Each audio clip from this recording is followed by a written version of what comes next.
దేవుడి నామానికి మహిమ కలుగును గాక. హల్లెలూయా. ఈ పరిశుద్ధ బైబిల్ లేఖనాల్లో చూసుకుంటే యెషయా గ్రంథం 9:6 చదువుకుంటే ఏలయనగా మనకు ఒక శిశువు పుట్టును, ఆయనే మనిషి కుమారుడు. హల్లెలూయా, హల్లెలూయా, హల్లెలూయా. ఈరోజుని అమ్మ మన భారాలు మొయిలోకి వచ్చాడు పరలోకంలో ఉన్న తండ్రి. ఎలాంటి భారాలంటే అప్పులనే భారం, శ్రమలనే భారం, తాగుడనే భారం, మొగుడు పిల్లల గొడవలనే భారం, ఇవన్నీ పరమ తండ్రి మన భారాలన్నీ తీసివేయడానికి వచ్చాడు. దేవుడి నామానికి మహిమ కలుగును గాక. ఆశ్చర్యకరుడు, ఎన్నో ఆశ్చర్యాలు. ఎర్ర సముద్రాన్ని 2 పాయలు చేశాడు. ఆశ్చర్యం. బండలోంచి నీరు కురిపించాడు. ఆశ్చర్యం. అడవుల ఆకాశం నుంచి మన్నాను కురిపించాడు. ఆశ్చర్యం. నేను తాగుబోతూ ఉన్న జీవితాన్ని ఇలా మార్చాడు. ఒక ఆశ్చర్యం.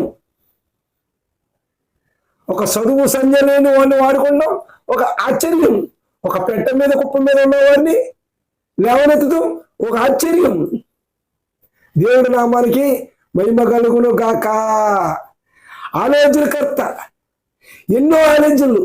నేను డాక్టర్ చదవాలి, నేను పోలీస్ చదవాలి, అమ్మ ఇంజనీర్ చదవాలి, నేను ఎక్కడ జాబ్ చెయ్యాలి, ఇలాగా అనేక మంది.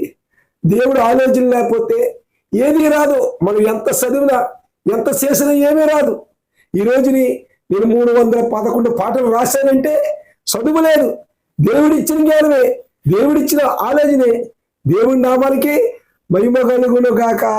బలపరిచేవాడు, మనలందరినీ బలపరిచాడు దేవుడు. ఇజికీ గారిని మరణంలోకి వచ్చినప్పుడు ఇల్లు చదువుకోమని చెప్పినప్పుడు ఎస్ఐ గారు, అప్పుడు దేవుడు కన్నీరు మున్నీరుగా ఇజికీ గారు ఏడిచినప్పుడు మరి 15 సంవత్సరాలు ఆవు చేశాడు, బలపరిచాడు.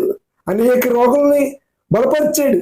దేవుడి నామానికి మహిమ కలుగును గాక. అతిపతిగా ఉంచాడు.